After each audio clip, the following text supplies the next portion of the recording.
ఓం నమో వెంకటేశాయ నమ. ఓం శ్రీ సీతారామచంద్ర పరబ్రహ్మ స్వరూపిణే నమ. ఓం దక్షిణామూర్తే నమ. ఓం ఆచార్య శంకరాచార్య గురుభ్యో నమ. ఓం శ్రీమాత్రే నమ. మన ఈ రోజున 38వ ఎపిసోడ్ అమృతవర్షిణి అనే దాని గురించి స్వామి చెప్తున్నాడు. భవానీ త్వం, అమ్మ భవానీ త్వం దాసే, భవానీ త్వం దాసే మయి వితర దృష్టిం సకరుణాం.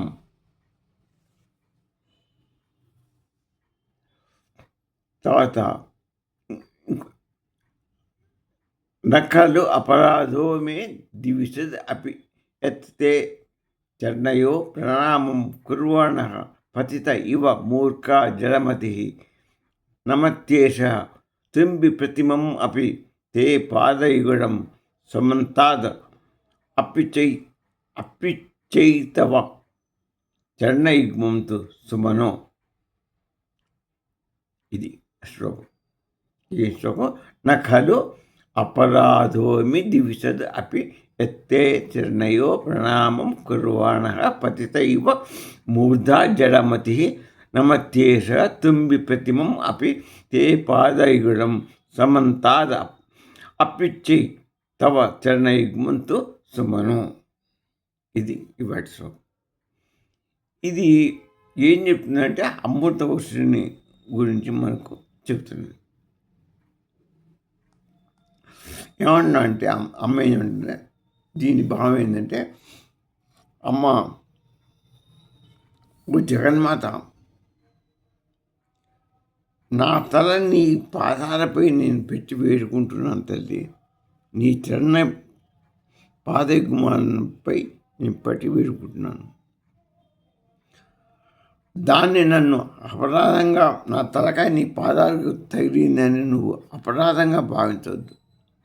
నా అపరాధం కాదు. నా అజ్ఞానాన్ని పోగొట్టుకోవడానికి నాకు అంతకంటే మార్గం లేదు. నీ పాదాలకు శిరసుంచి నమస్కారం చేసుకుంటున్నాను, కానీ నా యొక్క పాపాలు నా అన్నీ నశించి నీ యొక్క అమృతవర్షిణి, నీ పాద అమృతవర్షిణి నాకు కావాలమ్మా అని చెప్తున్నాను. ఇక్కడ నా అజ్ఞానం పోగొట్టడానికి నీ చరణాలు తాగడం కంటే నాకు గత్యంతరం లేదు తల్లి. దేవతలు కూడా అదేవిధంగా నేను నీ చరణాలకు పాదాభివందనాలు చేస్తాను. వాళ్ళు కూడా నమస్కరిస్తారు. ఎవరైనా సరే అల్పబుద్ధి గల నేను నీ పాదాలని ఆశ్రయించే ఆశ్చర్యం ఉందిగా. కాబట్టి నీ పాదాలకి ఆనిచ్చి నేను శిరస్సు ఉంచి నీకు నమస్కారం చేసుకున్నాను.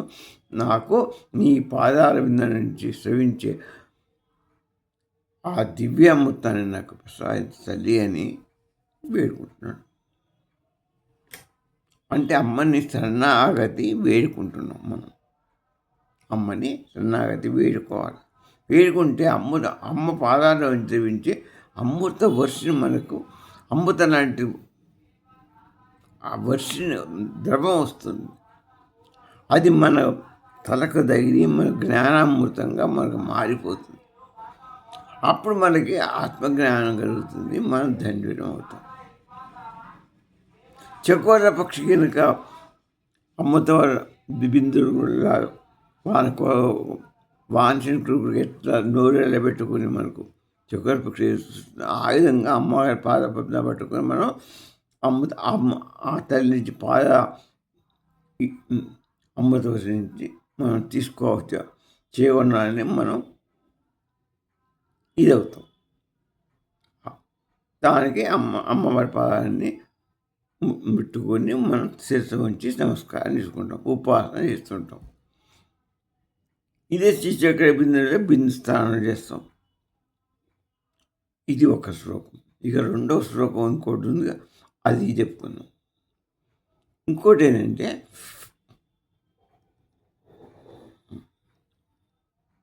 ఉపయోగించడం హంసద్వంద్వం పరమహంసతత్వం.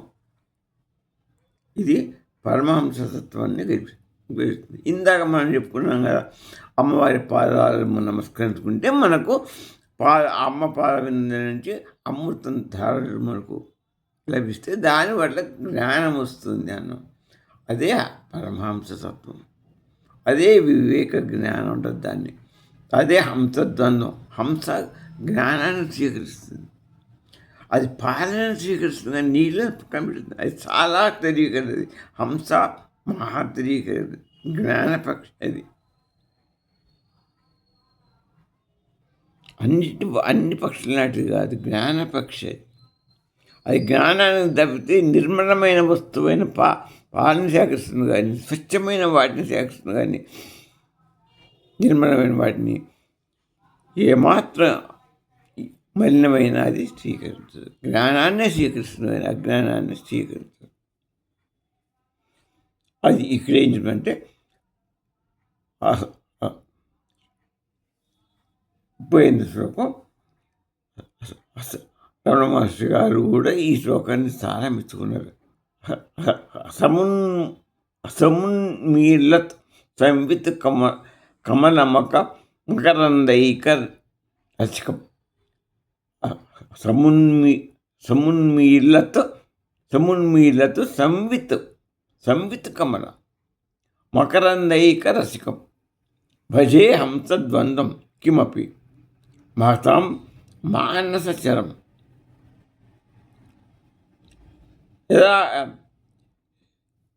యదాలాల పాద హస్తదశ గుణిత విద్యా పరిణతి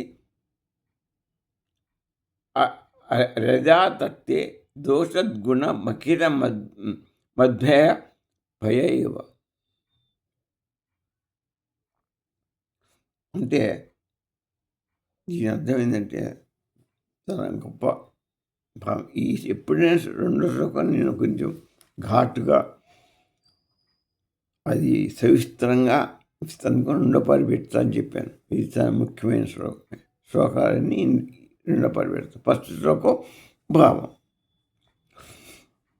అంతరంగంలో వికసించిన చైతన్య కమలం, అమ్మవారి అంతరంగంలో వికసించినటువంటి చైతన్య కమలం నుండి జ్ఞానామృతం వెలువడుతుందంట. అమ్మ యొక్క ఉదయం కమలంలోంచి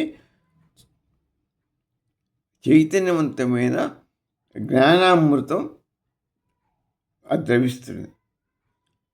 వాటిని ఆస్వాదించాలి అని మహాత్ములు అందరూ, పెద్ద పెద్ద ఋషులు, గొప్పవాళ్ళు అందరూ కూడా దాని కొరకు ఆ దివ్య హంస పదత్వాన్ని, హంసలు కూడా దాన్ని ఆ మకరందాన్ని తాగాలి, జ్ఞానామృతాన్ని తాగాలని తగతాలాడుతుంటాయి. అట్టి హంస ఆ అమృతాన్ని గోచరాన్ని నాకు అందివ్వమని భక్తుడు కోరుకుంటున్నాడు. సాధకుడు అయిన మనం కోరుకోవాలి, అది మనకు లభించాలని మనం కూడా కోరుకోవాలి. దాని గురించి జ్ఞానపక్ష కోరుకుంటున్నాయి. ఋషులు దేవతలు అందరూ ఆ అమృత ధారణని కోరుకుంటున్నారు. చైతన్య అమ్మవారి చైతన్య కమంలో ఉన్నటువంటి దానిలో వచ్చే అమృత వర్షిని కోరుకుంటున్నాయి. హంసద్వన్నం, రెండు హంసలు కోరుకుంటున్నాయి, రెండు పక్షులు ఉన్నాయి అక్కడ.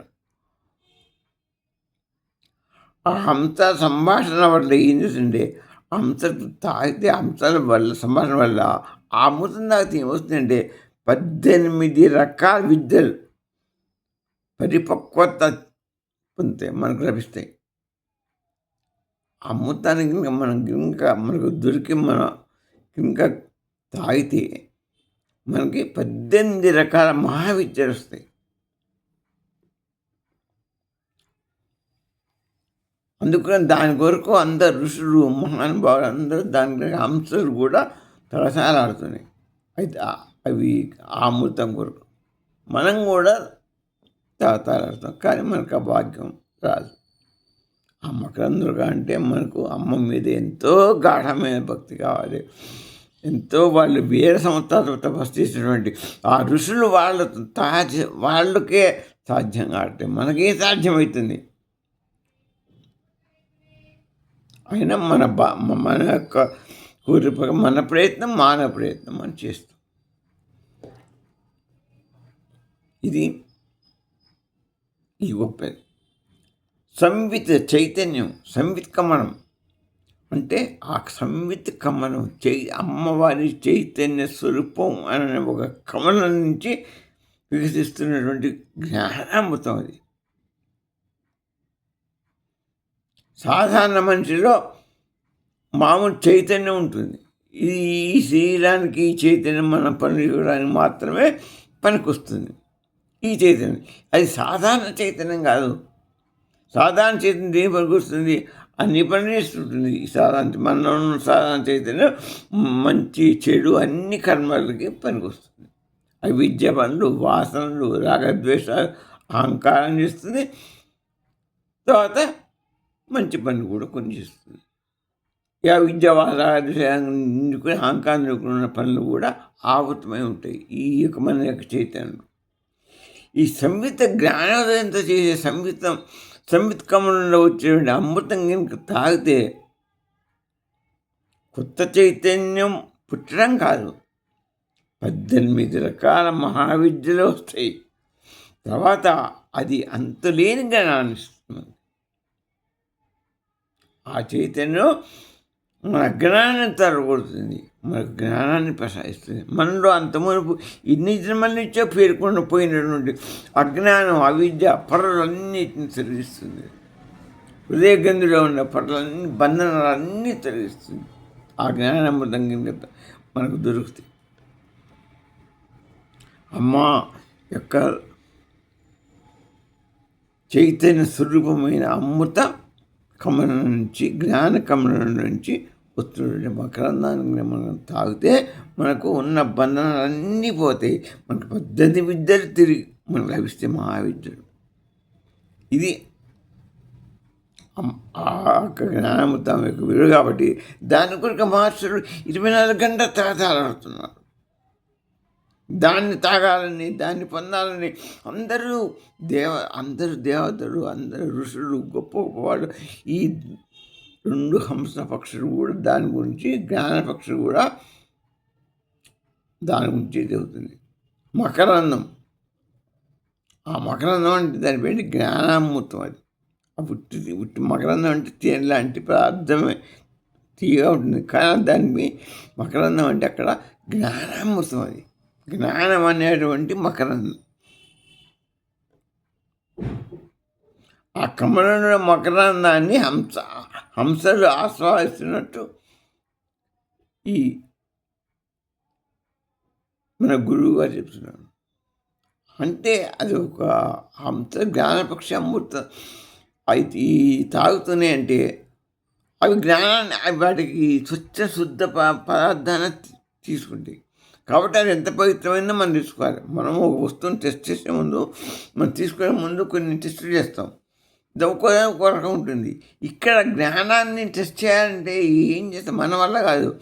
జ్ఞానపక్ష హంసలు అవి తాగుతున్నాయంటే అది స్వచ్ఛమైన జ్ఞానామృతం అని మనం తెచ్చుకోవచ్చు. మలినమైన అమృతాన్ని తాగవి. అందుకని ఆ అంశాలు తాగుతున్నాయి అని చెప్తున్నాం. అంటే స్వచ్ఛమైంది, అది తీసుకోండి అని చెప్పినట్టు. ఇక్కడ కమలం అంటే ఏంటంటే ఇక మామూలుగా మన యొక్క ఇది ప్రకారంగా స్వామి ఏం చెప్తున్నారంటే, కమలం అంటే హృదయ కమలంలో ఆత్మజ్ఞానం అనే మకరందం నీకు ద్రవిస్తున్నది. అది సాధకుడు అంటే హంస లాంటి వాడై దాన్ని గురవడాలి. ఇప్పుడు మనకు అక్కడ వర్ణన చేసి చెప్పాడు. ఇక్కడ మనలోనే ఉంది ఆ అమృతం. ఆ కమలం ఎక్కడో లేదు, మన హృదయంలోనే ఉదయ కమలం. అదే అమ్మవారి ఒక చైతన్య కమలం, అదే ఆత్మజ్ఞాన కమలం. అదే హంస వలె మనం దాన్ని, సాధకులమైన మనం దాన్ని గురవాలి. అంటే ఆత్మజ్ఞానాన్ని పొందాలి అని అర్థం. పొందితే నీకు సమస్తం తెలిసిపోతుంది, సమస్త విద్యలు వస్తాయి, నీలో ఉన్న బంధనాలన్నీ తొలగిపోతాయి. విశేష సుఖాలు ఎన్ని కూడా ఏవి ఉండవు, అన్నీ అసమసిపోతాయి. ఆత్మజ్ఞానం ఆనందమే మిగులుతుంది నీకు.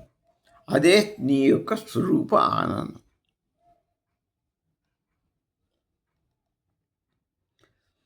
పోతే హంసద్వంద్వం అని ఇక్కడ స్వామి చెప్పాడు. ఇది బహుళ స్థాయి ప్రతీక. అంటే మొట్టమొదటి స్థాయి ఏంటంటే బహుళ స్థాయి మల్టీ స్థాయిలు చెప్పాడు ఇక్కడ. అంటే మొట్టమొదటి స్థాయి రెండో హంసద్వంద్వం అంటే శివుడు శక్తి, సత్తు చిత్తు, వాళ్ళిద్దరూ మనలో ఆత్మగా ఉన్నారు. వాళ్ళ ద్వారా ఉత్సవించేది ఆ కమలంలో ఉన్నది వాళ్ళిద్దరే. మన ఉదయ కమలంలో ఉన్నది సచ్చిత్తుడు. అయ్యే రెండు హంసలు వాళ్ళ ద్వారా గోలి ఆ రెండే తాగుతున్నాయి హంసలు గోలి. ఆ శివశక్తులే హంస రూపంలో తాగుతున్నట్టుగా భావిస్తున్నాడు ఇక్కడ స్వామి. వాళ్ళే తాగుతున్నా అంటే మనం ఎందుకు మనకెక్క ఇంకా మనకెక్క దొరుకుతుంది కాబట్టి వాళ్ళని ప్రార్థించుకుంటే మనకు వస్తుంది. రెండో స్థాయి అంటే ప్రాణము చైతన్యం. మన ప్రాణం మనలో ఉంటే అమ్మవారి యొక్క చైతన్యం, ఆ రెండు పక్షులు. మూడో స్థాయి అంటే మనలో ఉన్న జీవుడు పరమాత్మ, ఆత్మ. జీవుడు ఆత్మ. నాలుగవ ఇదే అత్యున్నత స్థానం ఏంటంటే అద్వైత దృష్టి. అక్కడ భేదం లేదు. జీవుడికి శివశక్తులకి దేనిపైన చెప్పిన వాళ్ళని దేనికి కూడా భేదం, అద్వైతం అంతా ఒకటే. ప్రాణం చైతన్యం అన్నా, జీవుడు పరమాత్మ అన్నా, శివశక్తులన్నా ఎన్ని అన్నా ఒకటి. ఔదయకంలో ఉన్నది సచ్చిత్ర స్వరూపం, దానిలో చవిస్తాడు మకరందాన్ని. అదే ఆత్మజ్ఞానమైన మకరందం. అది నువ్వు క్రోలు నీకన్నీ సమస్త ఇది పోతుంది, బంధనాలు పోతాయి, సర్వరోగాలు పోతాయి, అన్నీ పోతాయి. నీకు జన్మ బంధనం విడిపోయి ముక్తులు అవుతావు, మోక్షం లభిస్తుంది. అదే నీ స్వరూపం. ఇదే ఈ శ్లోకంలో ఉన్నటువంటి పరమార్థ రహస్యం. ఇక ఉపనిషత్తులు ఏం చెప్పినట్టు మనకు ఒకటి ఇప్పుడు ఇదివరకు మనం ఉపనిషత్తుల్లో ఒక ఉపనిషత్తులు నాకు గుర్తులేదు పేరు. అందులో రెండు పక్షులు చెట్టు మీద కూర్చొని ఉంటాయి. ఒక పక్షి కింది కొమ్మ మీద కూర్చొని చెట్టు మీద ఉన్నటువంటి అన్ని పండ్లని వాటిని వీటిని ఏరుకొని తింటూ ఉంటుంది.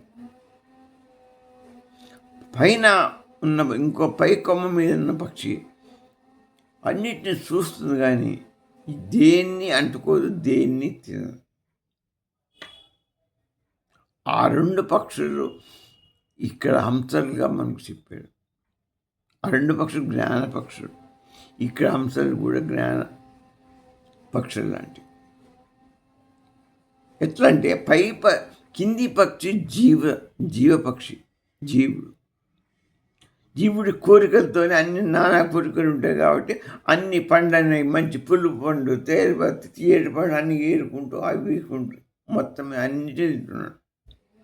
జీవుగా ఆగడు. వాడికి లేని కోరికనే వాడికి ఉంటాయి. కామనే వాడి జీవుడు. పై పక్షి పరమాత్మ. పరమాత్మ సాక్షిభూతుడే కానీ దేనికి అంటాడు, దేనికి ఆయనకు అక్కర్లేదు. ఆయన చూస్తూ అన్నిటినీ చూస్తుంటాడు. జరిగే సృష్టి అంతనే చూస్తుంటాడు. ఎవరేం చేస్తున్నారో గమనిస్తుంటాడు. అంతేగాని దేనికి అంటాడు, దేనికి ఆస్వాది. సాక్షిభూతుడు మాత్రమే. నిత్యుడు, నిశ్చలుడు, సర్వాగతుడు, సర్వావస్థలు ఎందు ఉండువాడు.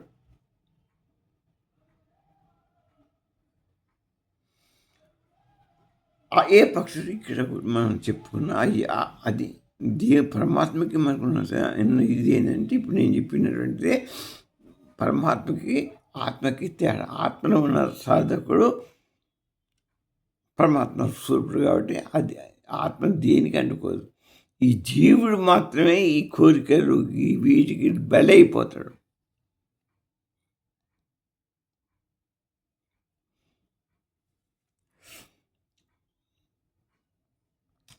సాక్షి చైతన్యమే అనుకునే సాక్షి చైతన్యం ఉంది కదా, అదే పరమార్థం.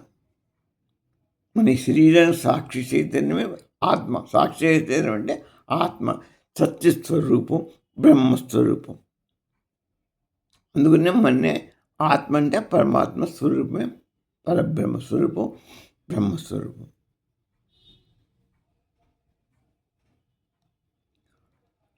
కాబట్టి మనం మనం నమ్ముకోవాల్సిన జీవుని కాదు, సాక్షి చైతన్యం ఈశ్వరుని ఆత్మని నమ్ముకోవాలి. అందుకని రమణ మహర్షి, నువ్వు లోపల బాహ్యంలో ఉన్న జీవుడు, బాహ్య సుఖాన్ని కోరేవాడు జీవుడు, వీడు అన్నిటికీ బానిస. ఆత్మ లోపల ఉన్నటువంటి ఈశ్వర స్వరూపుడు, వాడికి ఏది ఉండదు. వాడి సాక్షి స్వరూపుడు, నిత్యుడు, నిత్యుడు, అమరుడు.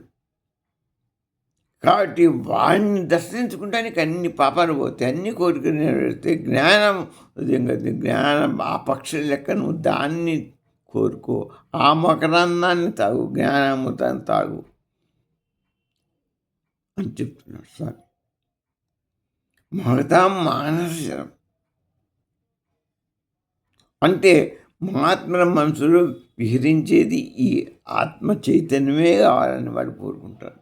మహతాం మానసం, మనసులో లోపల ఉన్నటువంటి చరించే వస్తువు ఆత్మ చైతన్యమే కావాలని వాడు కోరుకుంటారు. ఎవరు? మహాత్ములు. శుద్ధమైన అంతఃకరణలో ఉన్నటువంటి ఆత్మ చైతన్యాన్నే, ఆత్మజ్ఞానాన్ని కోరుకుంటేవాడు మహాత్ముడు. ఈ మనస్సు ఎంతసేపటికి కామాన్ని, క్రోధాన్ని, లోభాన్ని, మోహాన్ని కోరుకుంటుంది. అందుకని మనసుని ఏం చేయాలి? లోపలికి తిప్పాలి. ఇక్కడికి చైతన్య స్వరూపం వైపు, ఆత్మస్వరూపం వైపు తిప్పాలి. అంతర్ముఖంగా బహిర్ముఖంలో అన్నీ కోరుకొని ఇది నేను చెప్పిన కామక్రోధంలో మోహస్థాయిలో అయిపోతుంది. అది కాకుండా అంతర్ముఖంగా అదే రమణ మహర్షి మొత్తుకున్నాడు. అంతర్ముఖంగా, బహిర్ముఖంగా మీ మనసుని అంతర్ముఖం చెయ్యి. ఎమ్మంటే నీకు నేతి నేతి నేతి అని పోయి లాస్ట్కు ఆత్మ చైతన్యాన్ని పట్టుకుంటుంది. నీ బుద్ధి, నీ మనసు ఆత్మ చైతన్యాన్ని పట్టుకుంటుంది. అదే నీకు మోక్షం, అదే నీకు ఆత్మతత్వం. అక్కడ మనసు పూర్తి వివేకంతో ఉంటుంది, వైరాగ్యంతో ఉంటుంది, శ్రవణంతో ఉంటుంది. శ్రవణం, మననం, నిధిధ్యాసనం చేస్తూ అక్కడ కనుక నువ్వు ఆత్మచైతన్యాన్ని పట్టుకుంటే దీనికి అంతకంటే ఇంకేం అవసరం లేదు. మోక్షంతో పరబ్రహ్మస్థానం.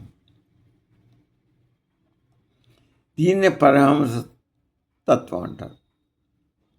ఇదే పరమహంస సత్వం. పరమహంస అంటే హంసకి జ్ఞానం ఎక్కువ. అందులో పరమహంస అంటే సాక్షాత్తు బ్రహ్మస్వరూపం. పరమహంస అంటే బ్రహ్మస్వరూపం. బ్రహ్మస్వరూపమైన వివేకానికి ప్రతీక. పాలు నీరుని హంస అని పేరు పెట్టారు.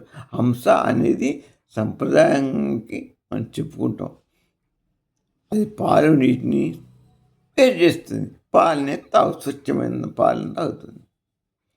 సత్యాన్ని వేరు చేసి సత్యాన్నే స్వీకరిస్తుంది. అందుకనే పరమహంస పరమ వివేకి. మనం కూడా పరమ వివేకులమై సాధకుడు ఆత్మజ్ఞానాన్ని పొందాలి. మహావివేకవంతుడు కావాలి సాధకుడు. నేను ఇప్పుడు సాధించాలి. ఈ శరీరం నేను ఇదంతా ఆధ్యాత్మిక శరీరం కాదు, భౌతిక శరీరం, స్థూల శరీరం. ఈ శరీరం నేను కాదు, ఈ ఆత్మను నేను కాదు, ఈ మనస్సును నేను కాదు. ఇవన్నీ ఆలోచించుకోవాలి. ప్రతి నిత్యం ఆలోచిస్తున్నారు. మరి ఎవరు నేను? అంతఃకరణలో ఉన్నటువంటి ఆత్మను నేను అంతఃకరణ ప్రవేశించాలి. నీతి నీతి నీతి అని చెప్పేసి నైతి నైతి ఇది కానీ లాస్ట్కు నీ బుద్ధిని, నీ మనసుని లోపలి ప్రవేశింపజేసి ఆత్మజ్ఞానాన్ని, ఆత్మ చైతన్యాన్ని పట్టుకోవాలి. పట్టుకుంటే అదే మనకు కావాల్సింది, అదే మన యొక్క దివ్యామృతం, అది పరమామృతం, అది హంస అదే పట్టుకుంటుంది. అందుకు నువ్వు అదే పట్టుకోమని చెప్తున్నాడు ఇక్కడ. అదే చైతన్యం, శుద్ధ చైతన్యం, ఆత్మ చైతన్యం. అది హంస యొక్క తాగే అమృతం. అది వస్తున్న చైతన్యమైన దివ్యధార అమ్మ పదానికి వచ్చేది ఆ చైతన్య స్వరూపం యొక్క ఇది అమృతధార. దాన్ని నువ్వు కూడా గురువులు అక్కడికి ఆత్మ దగ్గర దర్శనం తీసుకొని నువ్వు కూడా హంస ఎట్లా తాగుతుందో నువ్వు అట్లా తాగు. నువ్వు బయట తిరుగుతుంది, నీకు ఎక్కడ తిరుగుతుంది? అదే లోపల ఉండే ఆత్మ. నీ లోపల నువ్వు బయట ముఖంలో బయట ఆ స్వీట్ సంతోషపడుతుంటే ఇది సంతోషపడి బయట వస్తువు సంతోషపడి నేను లోపల ఉన్నటువంటి ఆ దివ్యత్వం, ఆ దివ్య మకరందం, ఆ హంస గురైనటువంటి మధురం మకరందానికి ఎక్కడ నీకు దొరుకుతుంది? ఆ రుచి నీకు దొరకాలంటే నువ్వు లోపలికి పోయి ఆత్మని దర్శించి పట్టుకోవడం. అదే శంకరాచార్యులు చెప్పేది. దృక్కు దృశ్యం అన్నాడు. చూసేది దృశ్యం, అది ఎప్పుడూ మారుతుంటుంది. దృక్కు మారదు. ఈ శరీరం దృశ్యం. ఈ అనేక దృశ్యాలు, శరీరాలు అనేకమైన చూస్తుంటారు, కానీ చూసే దృక్కు ఉండేదా అది మారదు. అది ఆత్మ చైతన్యం, అది మారదు. మనసు కూడా అదృశ్యమే, అది మారుతుంది. మనసు మారుతుందిగా, మారదు. చూడబడేది దృక్కెవరు? ఆత్మే చూస్తుంది. ఈ మనస్సు, బుద్ధి, శరీరం ఇవన్నీ దృశ్యాలే. చూసేది ఆత్మ. అది ఎప్పుడు సాక్షిభూతంగా చూస్తూ 24 గంటలు చూస్తూ ఉంటుంది. దుఃఖం అందుకొరకని ఆత్మ. దృశ్యమంతా అనాత్మ. ఇవన్నీ అనాత్మలు. దృశ్యాలు ఎప్పుడు అనాత్మ. ఇప్పుడు ఉంటుంది, మళ్ళీ ఇంకో దృశ్యం వస్తుంది. ఈ దృశ్యం పోతే ఇంకో దృశ్యం వస్తుంది. కాబట్టి ఇవన్నీ అనాత్మలు. ఆత్మ ఒకటే సాక్ష్యం, అదే దృక్కు. అది లోపల శాస్త్రం ఉంటుంది. దాన్నే పట్టుకోవాలి మనం. అదే చిశక్తి స్వరూపం. అదే సంవిత్ కమలం అంటే చైతన్యం, దేవి యొక్క అంతరంగంగా ప్రకాశ రూపం. అదే మంత్రదేవత, అదే చక్రం, అదే చైతన్యం. శ్రీచక్రం అన్నదే చైతన్యం అన్న అదే. ఈ అందుకని ఈ శ్రీచక్రంలో ఉన్న ఈ బాహ్యావరణాలన్నీ స్థూల జగత్తులు. లోపల ఉన్న చక్రాలన్నీ కూడా సూక్ష్మ శరీరతత్వాలు. బిందు స్థానం అమృత తత్వంగా ఉన్నటువంటి శివశక్తుల ఐక్యత వర్షని బిందుత్వం. అక్కడికి నీ చేరుకొని అదే ఆశించు. నువ్వు ఆ బిందు స్థానాన్ని చేరుకోవడానికి ప్రతిరోజు నువ్వు 9 దాటుకుని రోడ్డుపోవడానికి ట్రై చేయి. అదే ఆత్మ ఉదయ గంధిలో ఉన్నటువంటిది. దాన్ని చేరుకోవడం ట్రై చేయి. అదే ఆత్మ చైతన్యం. ఆ బిందుస్థానం ఆత్మ చైతన్యం. చిత్తాకాశం సదా సచ్చిత్ స్వరూపం అదే. బ్రహ్మస్థానం అదే. బ్రహ్మస్థానం కూడా అదే. దాన్నే హంస అన్నారు, దాన్నే బిందు అన్నారు, దాన్నే చిదేక రసం అంటారు దాన్ని. అందుకని అష్టదశ గుణిత విద్యా పరిణతి అన్న 18 విద్యను నేర్పిస్తుంది. ఏది? ఆ భిన్న స్థానంలో ఆత్మ చైతన్యాన్ని చేరుకుంటే ఏంటో తెలుసు అవి. ఇప్పుడు చెప్తున్నాను ఫైనల్గా. ఆ 18 మహావిద్యలు ఏంటి? మీకు ఆత్మ చైతన్యాన్ని దొరకగానే మీకు దొరికే విద్య 4 వేదాలు, తర్వాత 4 వేదాంగాలు, 6 వేదాంగాలు 10 అయిపోయినాయి. ఆ తర్వాత 4 ఉపవేదాలు 14 అయినాయి. తర్వాత 4 ఉపవేదాలు, 4 ఉపాంగాలు 18 మొత్తం.